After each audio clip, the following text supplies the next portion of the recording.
All right, welcome back to the workshop. We've got two really quick examples to take a look at. This should be a very short video, which will be very nice because I think the last one was a little bit long. All right, let's see here. Two examples for us to take a look at using the next subset algorithm. The first is simply, what string would be next if the next subset algorithm were applied? Well, all we have to do is find the rightmost zero, which is right here. We would change it to a 1. So the first 3 digits stay the same. These 3 stay the same. So 0, 0, 1. We change the rightmost 0 to a 1. And then we change everything that follows to 0. And that's it. It is as simple as that. All right.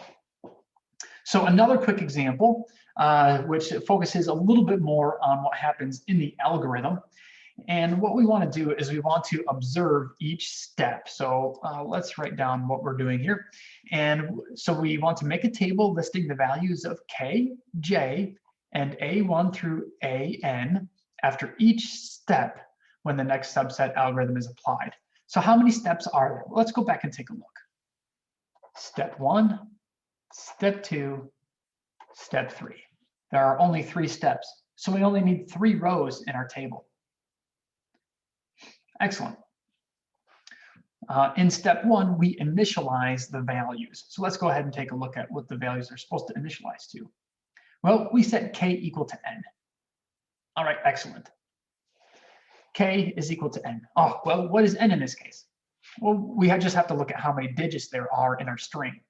So there's 1, 2, 3, 4, 5, 6, 7 digits in our string, which makes sense. So we should expect to see that since I have A1 through A7 here. So we set K equal to 7, but we haven't done anything for J yet. So I'm just going to put a dash there. And what are the values of A1 through A7? Well, 1, 0, 1, 0, 1, 1, 1. Excellent. So at the end of step 2, right, after we have completed all of the iterations of the loop, we will have found the rightmost 0. Notice that when we did that in our example here, we found that k was equal to 4 because that is exactly where the rightmost 0 is. Oh man, I did that on accident. It's the same string of numbers. Huh. Well, that's fantastic. Okay, so this is an extremely simple example. We worked all the way down to k equal to 4 because right here in the 4th spot, 1, 2, 3, 4, right? We're counting up from left to right, 1, 2, 3, 4. In the 4th spot, we have a sub 4 is 0.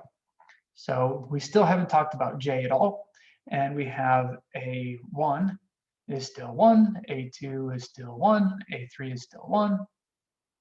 Oh, and I did this before on the last example. This is a 0. All right, this is still 0, 1, 1, 1. Awesome. So step 1 was applied, we initialized the value. Step 2 was applied, we ran through the loop and found that the rightmost 0 occurs in the 4th spot. So we moved from 7 to 6 to 5 to 4 in that step. Now, when we apply step 3, what happens there? Well, in step 3, we go ahead and we replace the 0 with a 1, and then we replace all of the the subsequent ones with zeros. And our j value goes from k plus 1 to n. So at the end of step 3, j has gone all the way up to n. Right, it has been initialized and it goes all the way up to n. So k is still equal to 4. J was initialized and brought all the way up to n, which is 7. And all of the changes were made. This was changed to a 1, and the subsequent ones were changed to zeros. And that's it. Awesome. And that's all that we have. So those two examples should match pretty similarly to problems that you'll see in your homework.